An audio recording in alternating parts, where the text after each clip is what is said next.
And my dad's a lot like you in that operations, that grind, that understanding, that accessibility to the field, that worked really good there. And Right. that combination goes. But I think it always goes back to knowing and understanding when you're entering into a partnership that you're also agreeing that it's a marriage of sorts, right? Right. And you don't pull from the other person. And I think that's where people go wrong. They label the idea of being partners as compartmentalized in that 9 to 5 sphere, and then they go off and do their own stuff.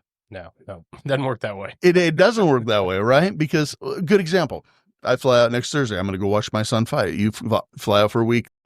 The reality is we're 7 days a week, and there's no limit to how much time we'll put in. And there's times when I'm still grinding at 10 o'clock at night, and you were off at 9:45. Right. Right. Or the inverse of it. But I think people fall short on the partnership thing because they have expectations of what a partnership should be.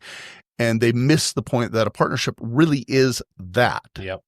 It's that marriage of sorts, and you have to be willing to go all the way in that regard, no matter what it is. I mean, I always tell people, and you and I are cut from the same cloth. I would say, we can both be working. I always tell people 30 hours a day, 9 days a week, or, if we, funny enough, you and I both sometimes will randomly get an hour in the middle of the day where we're like, I'm doing nothing.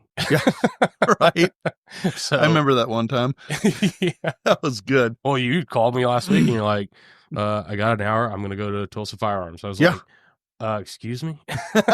Well, I was letting you know because you're close as I am. And I'm like, meet me over there if you've got an hour. But it's hard to parse that stuff away.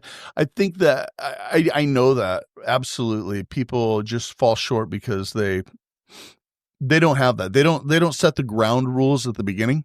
Yeah. And some of the ground rules are like our conversations going into, we had a conversation. I said, this is my role. This is your role. Yep. This is your role. This is my role. And we knew clearly beyond definition that was what our roles were. And I don't step on your toes. You don't step on my toes. But because we both understand our roles really, really well, we succeed. Right. And if you don't say it at the beginning, there's too much ambiguity.